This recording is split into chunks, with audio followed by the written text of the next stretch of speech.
आओ गाएं। एक चिड़िया के बच्चे चार, घर से निकले पंख पसार। पूरब से पश्चिम को जाएं, उत्तर से दक्षिण को जाएं। घूम टहल जब घर में आए, मम्मी से एक बात बताएं। देख लिया हमने जग सारा, अपना घर है सबसे प्यारा।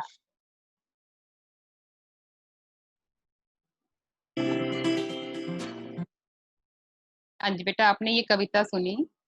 इस कविता में अपने घर की महिमा का वर्णन है कि चाहे हम कहीं भी चले जाएं, जिस चाहे उत्तर दिशा में चले जाएं, पश्चिम में चले जाएं, दक्षिण में चले जाएं, चाहे जहां मर्जी रह के आ जाएं, हमें सबसे ज्यादा प्यारा अपना घर होता है। क्योंकि हमारा घर, जहां हमारी माँ है, हमारे परिवार के सदस्य हैं, दुनिया में स्वर्ग है तो अपने घर में है। और यही अपना घर, अपनी माँ, अपने भाई बहन, अपने माता पिता, यही हमारा स्वर्ग है। और इसी टॉपिक को, इसी बात को हमारा आज का चैप्टर बता रहा है, चिड़िया की बच्ची। 67 पेज नंबर निकाल लो। पेंसिल्स अपने हाथ में रखनी है। डिफिकल्ट वर्ड्स के मीनिंग आपने साथ साथ लिखने हैं। तो एक छोटी सी चिड़िया है और उसकी ऐसी कौन सी उसकी बात है जो हमें शिक्षा देती है। यही इस शिक्षा दी गई है इस चैप्टर में कि अपना घर सबसे प्यारा है। अपनी माँ से बढ़कर हमें कोई प्यार नहीं करता। बच्चों के लिए सबसे प्यारी उनकी माँ होती है, उनका घर होता है। तो चैप्टर स्टार्ट करते हैं। माधव दास उसने एक नया संगमरमर की कोठी बनवाई है। माधव दास ने संगमरमर, मार्बल, चिकना पत्थर और संगमरमर की कोठी अगर उसने बनवाई है तो इसका मतलब कि जो माधव दास है ये बहुत ही अमीर है। तो माधव दास ने अपनी संगमरमर की नई कोठी बनवाई है। उसके सामने बहुत सुहावना बगीचा भी लगवाया है। उसको कला से बहुत प्यार है, कला से, आर्ट से उसको बहुत प्रेम है। और उसमें जो सुंदर सी संगमरमर की कोठी बनवाई है, वो उसमें इसमें उसमें एक सुहावना, मन को अच्छा लगने वाला बहुत बड़ा बगीचा भी बनवाया है। उसको कला से भी बहुत प्यार है और उसके पास धन की कमी भी नहीं है। और कोई व्यसन व्यसन उसे छू नहीं पाया है। व्यसन बुरी आदत, व्यसन होता है कोई बुरी आदत। सुंदर अभिरुचि के आदमी है, सुंदर दिलचस्पी है, दिलचस्पी उनकी अच्छी बातों में है तो अच्छे आदमी हैं। फल, फूल पौधे, रकाबियों से, हौजों में लगे फव्वारों से, फव्वारों में उछलता हुआ पानी उन्हें बहुत अच्छा लगता है। उनको क्या क्या अच्छा लगता है? फूल पौधे, रकाबियों से। अब रकाबी होता है प्लेट नुमा, जैसी प्लेट होती है गोल सी नीचे से, बिल्कुल वैसा ही हौजों में जहां फव्वारा लगा होता है। आपने देखा होगा कि फव्वारे के ऊपर एक प्लेट तश्तरी की तरह का, ये देखो इस पिक्चर में, ये प्लेट की जैसा लग रहा है ना। तो माधव दास को जो ये रकाबियां हैं, इनमें से जो पानी निकलता हुआ उसको दिखाई देता है, बहुत ही अच्छा लगता है। रकाबियों में, हौजों में लगे रकाबियों, ये पानी निकल रहा है, इसके नीचे ये हौज बना हुआ है जिसके अंदर पानी इकट्ठा है, उसको हौज बोलते हैं। उसमें ये रकाबी है, रकाबी में से बाहर पानी निकल रहा है फव्वारों की तरह, और ये उसको बहुत उछलता हुआ पानी अच्छा लगता है। समय भी उसके पास काफी है। शाम को जब दिन की गर्मी ढल जाती है और आसमान कई रंग का हो जाता है, तब कोठी के बाहर चबूतरे पर तख्त डलवाकर मसनद के सहारे वह गलीचे पर बैठता है। उसने अपने उस बगीचे में एक तख्त लगवाया है। तख्त हम कह सकते हैं बेड, बिल्कुल सपाट बेड होता है, उसके ऊपर उसने गलीचा बिछवाया है। उसके ऊपर मसनद, मसनद गोल तकिया, गोल तकिया होता है, काफी बड़ा होता है, जिसके सहारे वो बैठता है और अपने इस बगीचे के सुंदर दृश्य को रोज शाम को देखता है और प्रकृति की छटा निहारते हैं, प्रकृति की इस सुंदर रूप को निहारते हैं, देखते हैं। इससे मानो उनके मन को तृप्ति मिलती है और ये सब कुछ देखकर उनके मन को बहुत असीम संतुष्टि मिलती है, असीम सुख मिलता है, संतोष मिलता है। मित्र हुए तो उनसे विनोद चर्चा करते हैं। अगर शाम को उनके मित्र आ जाते हैं तो विनोद चर्चा, हंसी की बातें, हंसी मजाक करते हैं। और अगर कई बार शाम को उनके पास मित्र नहीं आते तो क्या करते हैं, फर्शी हुक्के की सटक को, साथ ही फर्श पर एक हुक्का रखा है और उसके जो सटक, उसके कोने को अपने मुंह में दबाए और ख्यालों में, अपने ही ख्यालों में वहां बैठे रहते हैं अकेले, और उस शाम को स्वप्न की भांति गुजार देते हैं।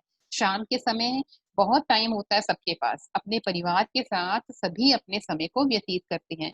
लेकिन जो सेठ माधव दास जी हैं, ये अपने घर में अकेले थे, इनका कोई परिवार नहीं था। इसीलिए शाम को, संध्या को ये स्वप्न की भांति गुजार देते हैं।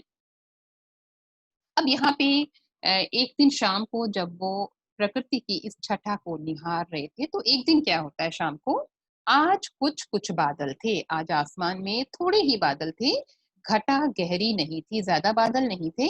धूप का प्रकाश उनमें से छन छन कर आ रहा था, और उस बादलों में से जहां जहां बादल थे और जहां नीले बादल थे, जहां पे दोनों बादल मिल रहे थे, उनके बीच से धूप का प्रकाश उनमें से छन छन कर आ रहा था।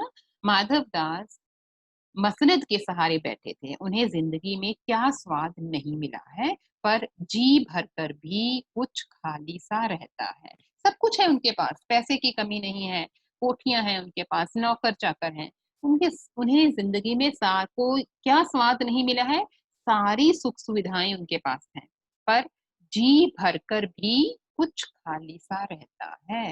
सब कुछ है, सब कुछ मिला हुआ है, रुपए पैसे की कमी नहीं है, लेकिन इतना कुछ होते हुए भी कुछ खाली सा है, जिंदगी में कुछ कमी है उनके पास। उस दिन संध्या शाम के समय उनके देखते देखते सामने की गुलाब की डाली पर एक चिड़िया आन बैठी। अब वो क्या देखते हैं, जब वो बैठे हुए हैं उस बगीचे में, तो एक चिड़िया एक गुलाब की डाली पर आके बैठ जाती है। चिड़िया बहुत सुंदर थी, उसकी गर्दन लाल थी और गुलाबी होते होते किनारों पर जरा जरा नीली पड़ गई थी। अब ये उसकी गर्दन का, उस चिड़िया की खूबसूरती का वर्णन किया गया है कि गर्दन लाल थी और लास्ट में जब गर्दन, गोल गर्दन होती है, तो गुलाबी होते होते किनारे पर जरा जरा नीली पड़ गई थी।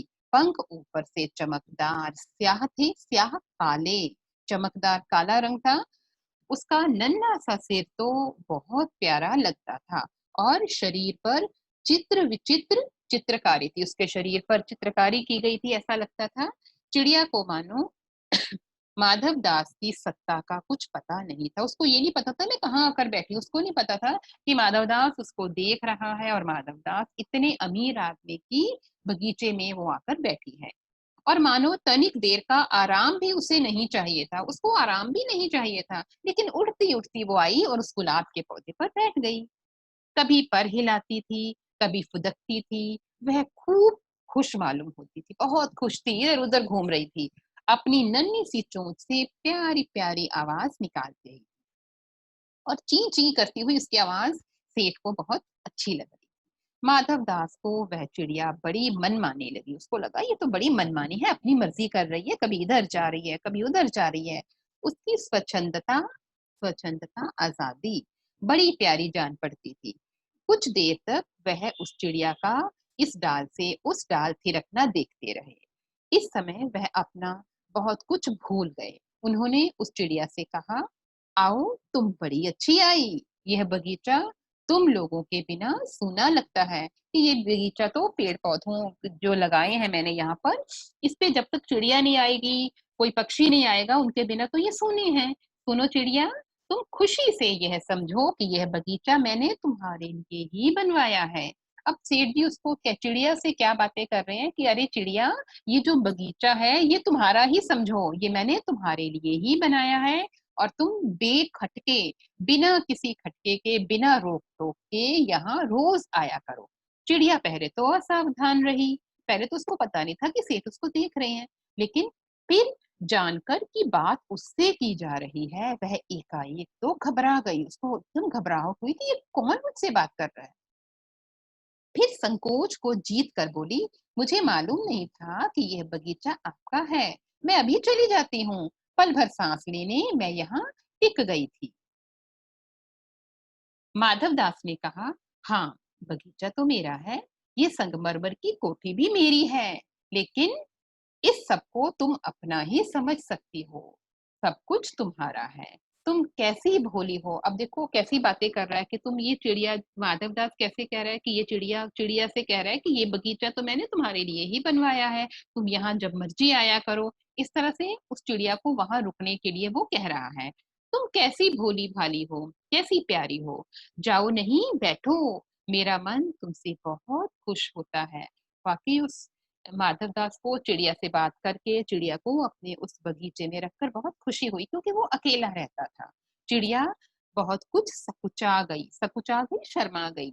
उसे बोध हुआ, बोध उसे पता लगा, उसे ज्ञात हुआ, पता चला कि यह उससे गलती तो नहीं हुई कि वह यहाँ बैठ गई है, कहीं उससे गलती तो नहीं हो गई है कि वो इस बाग में आके बैठ गई है। उसका थिरकना रुक गया। भयभीत सी वह बोली, मैं थक कर यहाँ बैठ गई थी, मैं अभी चली जाऊंगी, बगीचा आपका है, मुझे माफ करना। और सेठ जी को कह रही है कि मैं अभी यहाँ से चली जाऊंगी, मुझे माफ कर दो, मैं आपके बगीचे में आ गई। तो माधवदास जी क्या कहते हैं, मेरी भोली चिड़िया, तुम्हें देखकर मेरा चित्त प्रफुल्लित हुआ है, बहुत प्रफुल्लित हुआ है, खुश हुआ है। मेरा महल भी सूना है, वहां कोई भी चहचहाता नहीं है। तुम्हें देखकर मेरी रागनियों का भी जी बहकेगा, बहलेगा। मेरा जो मन है, मेरे मन की जो तरंगे हैं, मेरा मन तुम्हें यहाँ पाकर, तुम्हें देखकर बहुत खुश हो जाएगा। तुम कैसी प्यारी हो, यहाँ ही तुम क्यों नहीं रह जाती, तुम यहाँ ही रहो ना।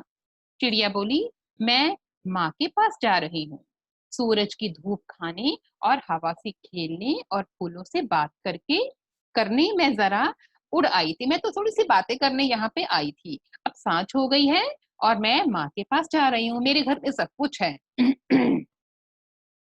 अभी अभी मैं चली जा रही हूँ, आप सोच ना करें, आप विचार मत करें, मैं भी यहाँ से चली जाऊंगी। माधव दास ने कहा, प्यारी चिड़िया, पगली मत बनो, देखो चारों तरफ कैसी बहार है, कि यहाँ पर कैसी बहार है। देखो वह पानी खेल रहा है, उधर गुलाब हंस रहा है, तो अपने बगीचे की खूबसूरती उसको दिखा रहा है कि देखो यहाँ पानी है, फवारा चल रहा है, वहां पे गुलाब खिल रहे हैं, और भीतर महल में चलो, जाने क्या क्या ना पाओगी। उसको लालच दे रहा है कि देखो तुम यहाँ रह जाओ, कैसे फूल महक रहे हैं, पौधे बिल्कुल खिल रहे हैं, फूल खिल रहे हैं, तो तुम यहाँ ही रह जाओ, तुम अंदर चलो, मेरे महल में भी जा सकती हो। मेरे पास बहुत सा सोना मोती है, सोने का एक बहुत सुंदर घर मैं तुम्हें बना दूंगा, मोतियों की झालर उसमें लटकेगी, तुम मुझे खुश रखना। और तुम्हें क्या चाहिए, माँ के पास बताओ क्या है, कि माँ के पास क्या है, यहाँ तुम्हें मैं सोने का घर बनवा दूंगा, तुम्हारी माँ के पास तो कुछ भी नहीं है, तुम यहाँ ही सुख से रहो, मेरी भोली गुड़िया। चिड़िया इन बातों से बहुत डर गई। वह बोली, मैं भटक कर गुमराह होकर, मैं गलती से गुम होकर मैं यहाँ पर जरा आराम करने बैठ गई थी, तनिक आराम, थोड़ा सा आराम करने इस डाली पर रुक गई थी। अब मैं भूल कर भी ऐसी गलती नहीं करूंगी, अब मैं, मुझे जाने दो, मैं यहाँ भूल कर भी नहीं आऊंगी, मैं अभी यहाँ से उड़ी जा रही हूँ। तुम्हारी बातें मेरी समझ में नहीं आती हैं, मेरी माँ के घोंसले के बाहर बहुतेरी सुनहरी धूप बिखरी रहती है, बहुतेरी बहुत ज्यादा। तो मुझे यहाँ कह रहे हो कि यहाँ पे पेड़ पौधे हैं, धूप है, लेकिन धूप तो मेरी माँ के घोंसले के बाहर भी है, वहां पे बहुत धूप है। और मुझे क्या चाहिए, मुझे तो और कुछ चाहिए भी नहीं, दो दाने माँ ला देती है, और जब मैं पर खोलने बाहर जाती हूँ तो माँ मेरी बाट देखती रहती है, माँ मेरे लिए दाना ला देती है, और जब मैं बाहर आती हूँ तो माँ मुझे, मैं उस दाने को खा के बाहर आती हूँ, जब मैं बाहर आती हूँ तो माँ मेरी अंदर बाट जो होती है, मेरा इंतजार करती है।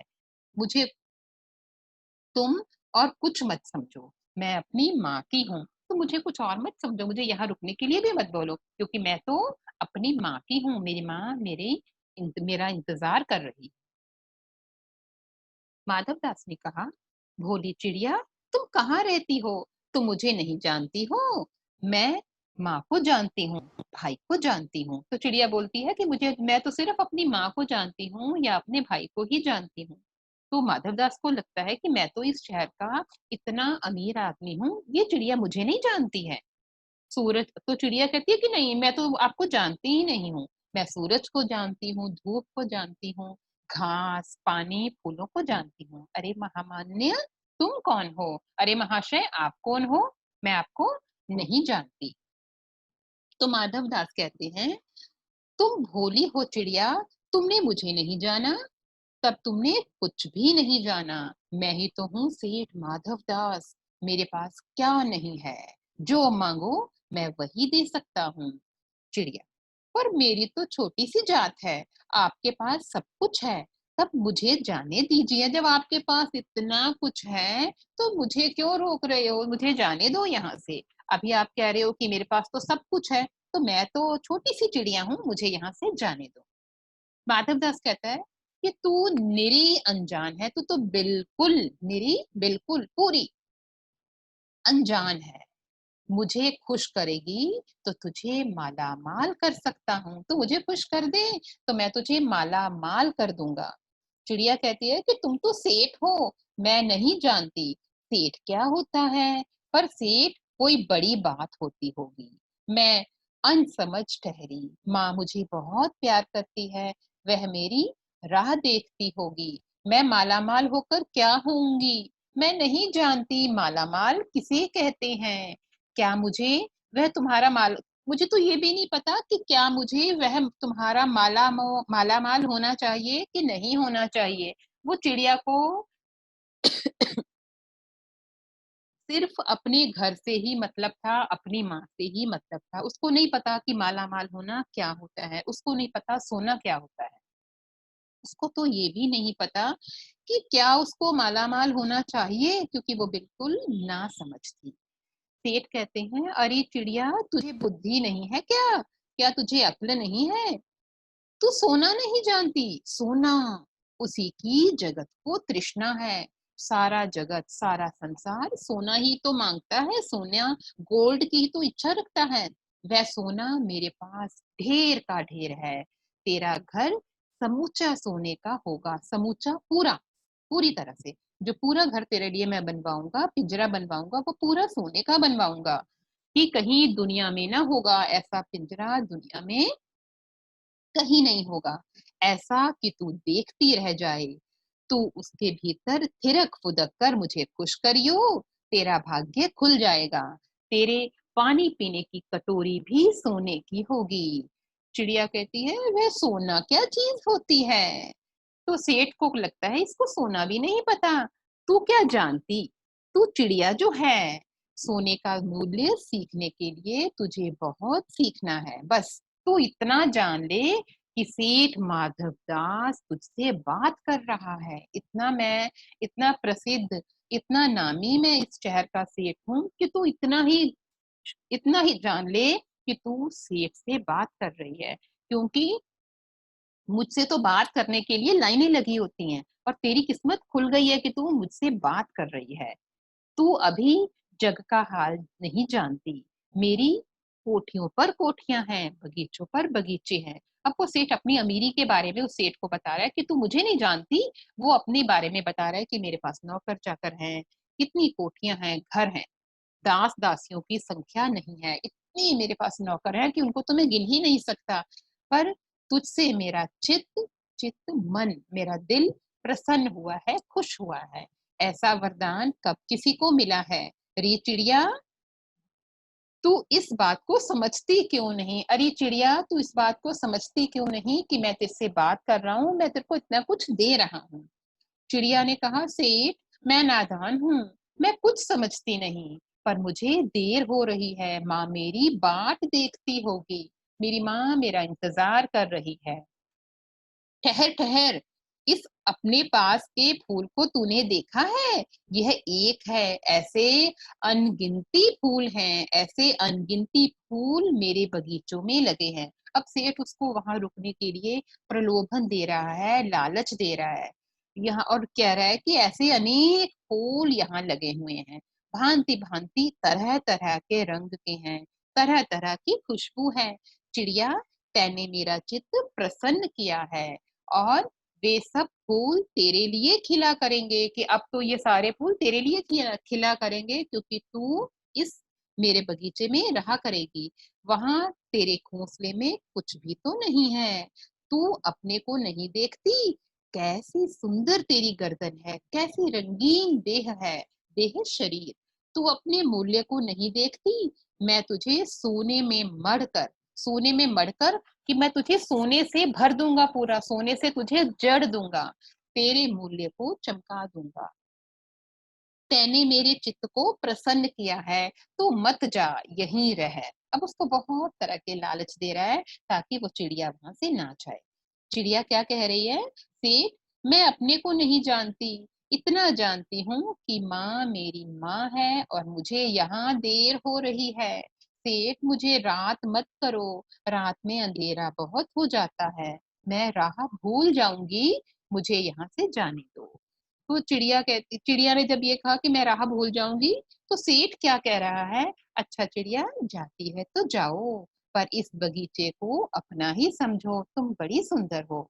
और जब उसने सेठ ने इतना कुछ कहा, तो सेठ ने चुपके से क्या किया, एक बटन को दबा दिया। उसके बगीचे में एक बटन लगा था और ये कहने के साथ ही सेठ ने एक बटन दबा दिया। उसके दबने से दूर कोठी के अंदर आवाज हुई, जिसे सुनकर एक दास झटपट भागकर बाहर आया।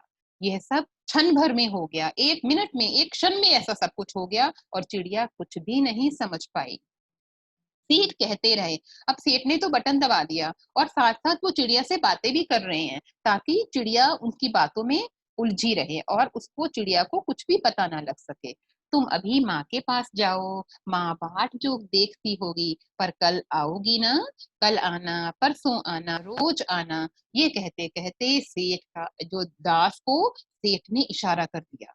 अब दास को सेठ ने क्या इशारा किया कि उस चिड़िया को पकड़ने का जतन करो, इसको फटाफट पकड़ लो, कोशिश करो। सेठ कहते रहे और इसके साथ ही इशारा कर दिया उस अपने नौकर को, और उस चिड़िया के साथ बातें करते रहे। और क्या कहते रहे?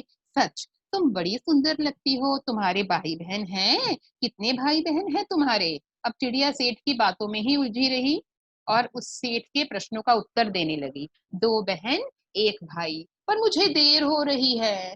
हाँ हाँ, जाना, अभी तो उजेला है। 2 बहन 1 भाई, बड़ी अच्छी बात है। पर चिड़िया के मन के भीतर चैन नहीं था। चिड़िया को लग रहा था कि उसके साथ कुछ गलत हो रहा है। वह चौकन्नी होकर चारों ओर देखती थी और इधर उधर वो देखने लगी कि कुछ हो रहा है ऐसा जो उसको समझ नहीं आ रहा है। उसने कहा, सेठ, मुझे देर हो रही है। सेठ ने कहा, देर? सेठ ने कहा, देर? अभी कहाँ, अभी उजेला है। मेरी प्यारी चिड़िया, तुम अपने घर को तुम अपने घर का और हाल बताओ, भय मत करो, डर मत करो, डरो मत मुझसे। चिड़िया ने कहा, सेठ, मुझे डर लगता है, माँ मेरी दूर है, रात हो जाएगी तो राह नहीं सूझेगी, मैं रास्ता भूल जाऊंगी, रात हो जाएगी, अंधेरा हो जाएगा। और इतने में चिड़िया को बोध हुआ, क्या पता चला, जैसे एक कठोर स्पर्श उसकी देह को छू गया, उसके शरीर को एक बहुत कठोर सा स्पर्श छू गया। अब क्या स्पर्श था वो? उस दास के हाथ का स्पर्श था। वो दास जो है, उसने चिड़िया को पकड़ने के लिए उस चिड़िया पर हाथ रखा। वह चीख देती है, चिचियाई, बिल्कुल ची ची उसने किया और एकदम उड़ गई। नौकर के फैले हुए पंजे में वह आकर भी नहीं आ सकी और नौकर ने उसको पकड़ना चाहा, लेकिन वो उड़ गई। तब वह उड़ती हुई एक सांस में माँ के पास गई और माँ की गोद में गिरकर सुबकने लगी, रोने लगी, दौड़ के अपनी माँ के पास घोंसले में चली गई। ओ माँ, ओ माँ, और माँ के पास जाकर वो रोने लगी। माँ ने बच्ची को छाती से चिपटा कर पूछा, क्या है मेरी बच्ची, क्या है? पर बच्ची कांप कांप कर माँ की छाती से चिपक गई, बोली, कुछ नहीं, बस सुबकती रही, बहुत डर जाती है। और माँ के पास जाकर माँ से लिपट कर बहुत रोती है और बार बार माँ को ही आवाज देती है, माँ, ओ माँ। बड़ी देर से उसे ढाढ़स बता, उसको बहुत देर के बाद उसको हिम्मत आई, उसका मन थोड़ा संभला और तब वह पलक आंखों को, अपनी आंखों की पलकों को मीच बंद कर कर उस छाती में ही चिपट कर सो गई। अपनी माँ की छाती से चिपट कर वो सो गई। और कैसे सोई? जैसे अब पलक न खोलेगी। इतनी उसको असीम शांति मिली अपनी माँ के साथ, माँ की गोद में जाकर, कि उसको लगा कि अब वो बहुत गहरी नींद सोएगी और कभी भी उसकी पलकें खुलेंगी नहीं। बहुत इत्मीनान से अपनी माँ की गोद में सोएगी। अपनी माँ की गोद में जाकर उसे असीम शांति का अनुभव हुआ। इस तरह से हमने इस चैप्टर को पढ़ा और आई होप कि आपको ये चैप्टर क्लियर हो गया होगा। नेक्स्ट क्लास में हम इस चैप्टर के क्वेश्चन आंसर्स डिस्कस करेंगे।